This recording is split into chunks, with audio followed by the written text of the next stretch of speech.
सास की जादुई शक्ति। कौशल्या ने एक रात सपना देखा। कौशल्या राजपूत, तुमने किए हैं जीवन में अच्छे अच्छे कर्म, इसलिए अब से जब तुम चाहो गायब हो सकती हो, जिसके लिए तुमको सिर्फ चुटकी बजानी होगी और चुटकी बजाते ही तुम गायब। बस एक बात का ध्यान रखना, जहां तुमने कोई गलत काम किया तुमसे ये शक्ति वापस ले ली जाएगी। कौशल्या की नींद टूट जाती है। ये कैसा सपना था? गायब हो जाऊंगी मतलब? हे भगवान, कंबल ओढ़ के सो जाती हूँ, सपना कंबल के अंदर नहीं घुस पाएगा। कौशल्या डर के मारे कंबल ओढ़ के सो जाती है। सुबह कौशल्या मंदिर जाने लगती है। अरे बहू, जल्दी चल, भिखारियों को खाना भी तो खिलाना है। हाँ माँ जी, अभी आई। आज तो खीर और पूरी बने हैं, सब खुश हो जाएंगे। दोनों सास बहू कार से खाने का सामान लेकर मंदिर पहुंचते हैं और भगवान की आराधना के बाद मंदिर के बाहर बैठे भिखारियों को खाना खिलाने लगते हैं।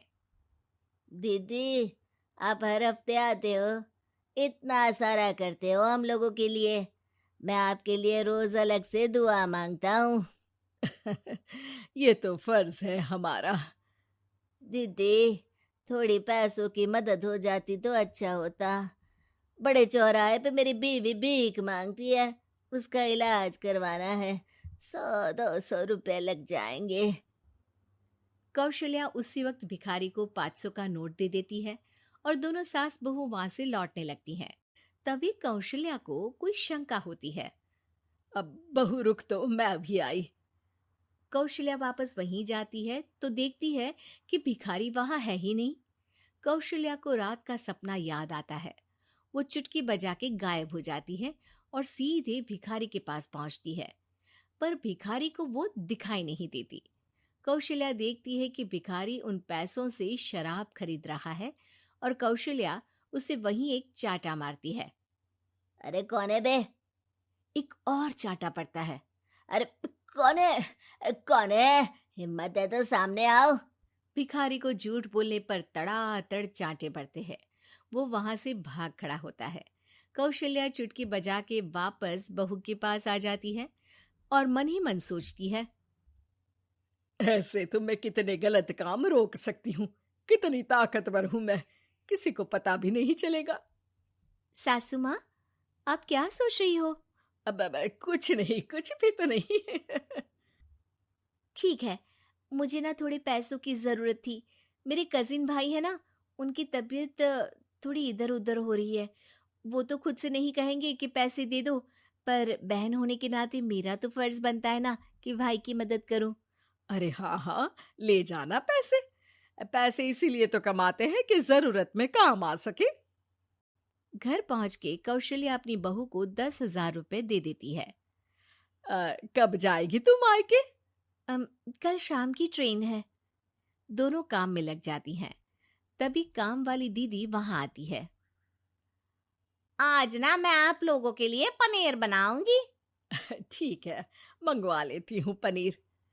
पड़ोस की दुकान वाला पनीर दे जाता है और काम वाली बाई पनीर से रेसिपी बनाने लगती है। आज अपनी सुपर पावर काम वाली बाई पे ट्राई करती हूँ, देखूं तो सही किचन में करती क्या है ये। सास चुटकी बजा के गायब हो जाती है और किचन में पहुंचती है। बाई को खबर भी नहीं है कि कौशल्या भी किचन में ही है। आज तो मैं भी पनीर की सब्जी बनाऊंगी रात को अपने घर, और थोड़ा सा घी भी रख लेती हूँ। वैसे भी कौशल्या बुढ़िया खा खा के मोटी हो गई है। कौशल्या बाई की चोरी पकड़ लेती है और गुस्से में बाई की चोटी ऊपर उठा देती है। बाई को समझ भी नहीं आता कि उसकी चोटी खड़ी कैसे होगी। वो डर के मारे चीख पड़ती है। बहू भागते हुए किचन में आती है। अरे क्या हुआ? ये तुम्हारी चोटी खड़ी कैसे है? करंट लग गया है क्या? पता नहीं, शायद किचन में ना भूत है। बाई वहां से भाग खड़ी होती है और कौशल्या चुटकी बजा के अपने कमरे में टीवी देखने लगती है। बहू वहां जाती है। माँ जी, किचन में ना भूत है, बाई भाग गई। अरे भागने देना, भूत का तो पता नहीं, किचन में चोर जरूर था और वो थी अपनी काम वाली। अच्छा हुआ चली गई। बहू को कुछ समझ नहीं आया। उसने किचन में जो देखा उसके सदमे में जो थी वो अभी तक। अगले दिन बहू अपने मायके के लिए निकल जाती है। कहीं भिखारी और काम वाली की तरह बहू भी तो मुझे धोखा नहीं दे रही। अरे कहीं वो पैसे ले जाके शॉपिंग तो नहीं करने वाली ना। अभी पता लगाती हूँ। मुझसे कुछ छिपा है भला। जैसे भगवान सब देख रहा है वैसे ही मैं भी सब देख रही हूँ। सास को अपनी शक्ति पर घमंड आ गया था। वो अब अच्छे काम करने की जगह अपनी शक्ति का इस्तेमाल खुद का शक मिटाने के लिए कर रही थी। वो चुटकी बजाती ही बहू के मायके चली जाती है। भैया, आपने बताया क्यों नहीं कि इतनी तबीयत खराब है? अरे तेरी सास बूढ़ी हो गई है, इतना भला काम करती है, उनकी मदद कौन करता है? यहाँ तो और भी लोग हैं ना।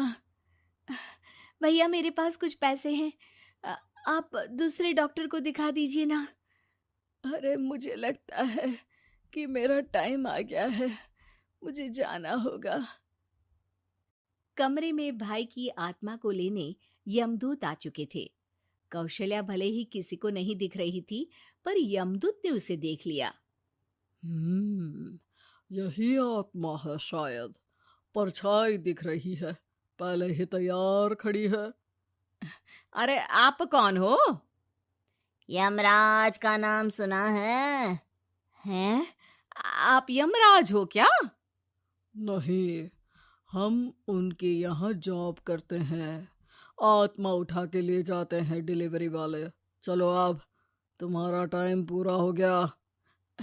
अरे आप शायद ना वो बिस्तर पर पड़े आदमी की आत्मा को लेने आए हो। मैं तो बस यहाँ देखने आई थी कि मेरी बहू कहीं मुझसे पैसे लेकर शॉपिंग करने तो नहीं चली गई ना। मतलब तुम्हारे पास शक्ति है गायब होने वाली?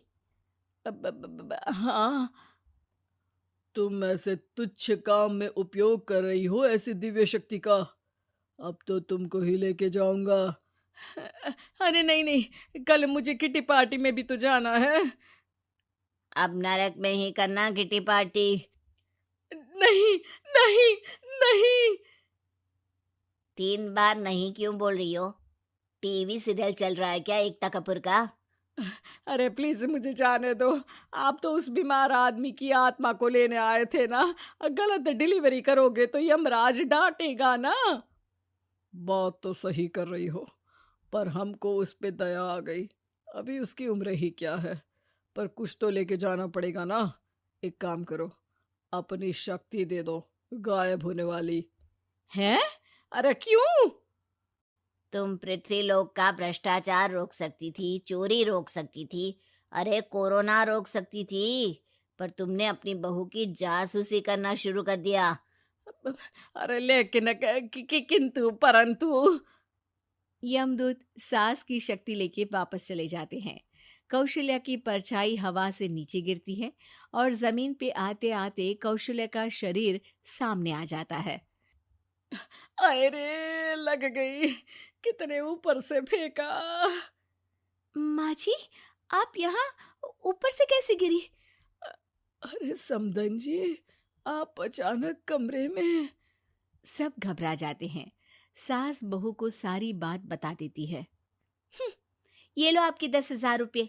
आपको मुझ पे इतना भी भरोसा नहीं है? अरे बहन, मुझे दर्द नहीं हो रहा है, अब अचानक से सब अच्छा होने लगा है। अरे तो फिर बिस्तर से उठ जाओ और मुझे लेटने दो। गिरी हूं ऊपर से तो पूरा बदन दुख रहा है।